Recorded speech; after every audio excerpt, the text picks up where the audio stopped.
Welcome back. This is video number 4. We're going to talk about recommended softwares and why we recommend each one. So back in the day, before a lot of these softwares evolved, you had to go to Amazon, you had to mess with all the technical buckets, and you would have to figure out all the technical documentation. But now, because there are softwares that all you pretty much have to do is get your secret and access ID connected to your Amazon account and to the software, the system will actually create the buckets for you within the program itself, which we'll walk you through step by step so you won't get lost. But with that said, CloudBerry Lab is one of the ones that we recommend and that we will be using in this particular video course.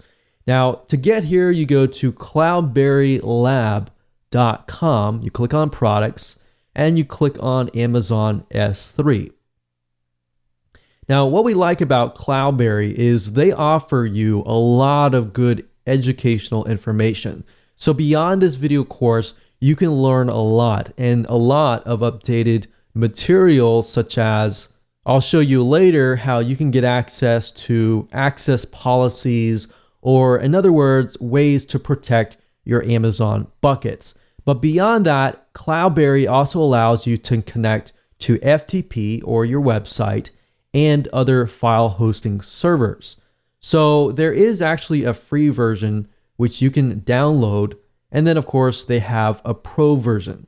So if you just want to start out with the free version first, and then you feel like you can upgrade to the pro version and you want to upload files at a faster rate, you can do that. The second software is S3, and same goes for that. It's only compatible with Windows clients.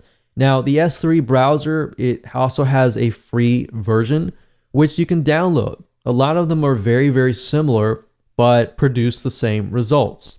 Now, if you use a Mac computer, so another software that we recommend is cyberduck.io. That's cyberduck.io.